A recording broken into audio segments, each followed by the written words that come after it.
Guys welcome back. আমি আছি আপনাদের সাথে হৃদয় হাসান। আপনারা দেখছেন হৃদয় রিয়াকশন। তো এই ভিডিওতে কথা হবে জুনিয়র এনটিআর এর নতুন ফিল্ম দেবারা নিয়ে, যেটা আমি আজকে দেখলাম তো কেমন ছিল এই সিনেমাটা। তো রিভিউ শুরু করার একটা কথা বলি, সেটা হচ্ছে যে অনেক টিভি সিরিজ রয়েছে, যেই টিভি সিরিজগুলোর প্রথম একটা বা দুটো সিজনগুলো খুব অনেক ভালো হয়, কিন্তু যত সিজন বাড়ায় 3, 4, 5, তো ওই টিভি সিরিজের মান তত কমতে থাকে। কারণটা কি? কারণটা হচ্ছে প্রথম দুটো সিজনে তারা গল্পটা সম্পর্কে পুরোপুরি ক্লিয়ার থাকে যে তারা কি বানাবে এবং তারা ওইভাবেই বানায়।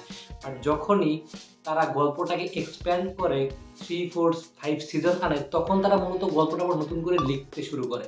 তখন গিয়ে হচ্ছে ঝামেলাটা হয়, যার কারণে প্রথম সিজনগুলো ভালো হওয়ার পরেও শেষের সিজনগুলো কিন্তু খুব বেশি ভালো হয় না। তো এই জিনিসটাই ঘটেছে দেবারা মুভির ক্ষেত্রে।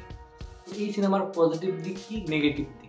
এখানে কিন্তু বেশ পজিটিভ দিকও রয়েছে, নেগেটিভ দিক তো রয়েছেই। তো প্রথম যে পজিটিভ দিক সেটা হচ্ছে এই সিনেমায় প্রথম হাফে অনেকটা সময় নিয়ে ক্যারেক্টারগুলো ডেভেলপ করা হয়েছে। এখানে দেবারার যে ক্যারেক্টার, জুনিয়র এনটিআর যেটা প্লে করছে বাবার রোল, তো সেই ক্যারেক্টারটিকে অনেক বেশি ফোকাস করা হয়েছে, অনেক বেশি ক্যারেক্টারটা ডেভেলপ করা হয়েছে। কিভাবে তার একটা টিম রয়েছে, যেখানে সাইফ আলি খানও রয়েছে, সেখানে সে কিভাবে টিমটা চালাচ্ছে বা কিভাবে সে তার টিমের শত্রু হয়ে উঠছে, তার পেছনে কারণটা কি বা এরপরে কি হবে, তো এটা নিয়ে অনেক বেশি ক্যারেক্টারটা ডেভেলপ করা হয়েছে। সাইফ আলি খানকেও শুরুর দিকে বেশ স্পেস দেওয়া হয়েছে। এখানে যে সিনেমাটোগ্রাফি রয়েছে সেটা বেশ ভালো, লোকেশনগুলো দেখতে ভালো লাগে, মানে দেখতে সিনেমাটা খুব সুন্দর লাগে। ভিএফএক্স এর কাজ কিছু কিছু জায়গায় বেশ ভালো এবং কিছু কিছু জায়গায় অবশ্যই দুর্বলতা রয়েছে। এবং এর পরের যে পজিটিভ দিক সেটা হচ্ছে ইন্টারভাল যে ব্লকটা রয়েছে, এখানে ইন্টারভালে একটা অ্যাকশন সিকোয়েন্স তারা ডিজাইন করেছে, সেটা দেখতে জাস্ট অসাধারণ লাগে। মানে ওই অ্যাকশন সিকোয়েন্সটা খুবই ভালো এবং ওইখানেই মূলত সিনেমাটার মোড়টা ঘুরে যায়। ওই অ্যাকশন সিকোয়েন্সটার পরে আপনার এই সিনেমার প্রতি প্রত্যাশাটা অনেক গুণ বেড়ে যাবে। সমস্যা হয় তখনই যখন সেকেন্ড হাফ আসে এবং তখনই সিনেমার নেগেটিভ দিক শুরু হয়। কারণ তখন আসলে কোথাও গিয়ে মনে হয় পরিচালক আসলে খেইটা হারিয়ে ফেলেছে, সে গল্পটা কিভাবে টানবে বা কিভাবে শেষ করবে।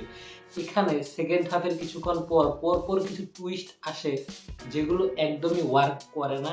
এবং জুনিয়র এনটিআরের মানে বাবার যে ছেলের যে ক্যারেক্টারটা, সেটা কোথাও গিয়ে আমার একদমই পছন্দ হয়নি, যেভাবে সেটা ডিজাইন করা হয়েছে। বা তার বাবার ওই যে একটা ক্যারেক্টার যেরকম ছিল সেখান থেকে পুরোপুরি শিফট করে যাওয়ার যে বিষয়টা, সেটা গল্পের মধ্যে যেভাবে দেখানো হয়েছে সেটা একদমই ওয়ার্ক করে না।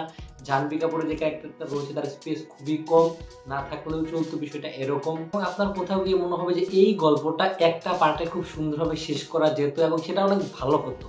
বাট যখনই তারা দুটো পার্ট করতে গিয়েছে, তার মানে অবশ্যই এখানে অতিরিক্ত কিছু মানে এক্সট্রা সিন তারা অ্যাড করবে, যেগুলো কোনো দরকারই ছিল না। সেরকম অনেক সিন এই সিনেমার মধ্যে রয়েছে। বিশেষ করে সেকেন্ড হাফে যেভাবে গল্পের মোড়টা নেয় এবং যেভাবে গল্পটা শেষ হয়, শেষের যে টুইস্ট বা শেষে মানে যে টুইস্টটা রেখে তারা গল্পটা শেষ করে, সেটা একদমই ওয়ার্ক করবে না। এবং মানে ইন্টারভালের ফাইটিং সিকুয়েন্সটা যতটা ভালো, ক্লাইম্যাক্সের ফাইটিং সিন ততটাই দুর্বল। এখানে ভিএফএক্স এর কাজ খুবই মানে চোখে লাগে। হাঙরের সাথে যে সিনটা রয়েছে সেটার কাজও খুব বেশি ভালো হয়নি, ভালো লাগেনি আমার।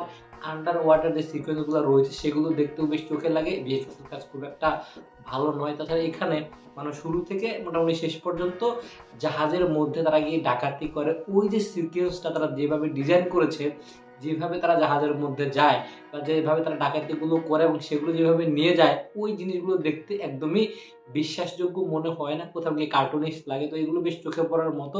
তো ওভারঅল সিনেমাটা বেশ ভালোভাবে আগাচ্ছিল, বাট সেকেন্ড হাফে গিয়ে সিনেমাটা কোথাও গিয়ে নেমে যায়, সিনেমাটা উঠতে পারেন। এবং শেষের দিকে যে টুইস্টটা তারা রেখেছে এবং গল্পটা তারা যেভাবে শেষ করে, যে দর্শক সেকেন্ড পার্টের জন্য ওয়েট করবে, সেটা একদমই ওয়ার্ক করে না।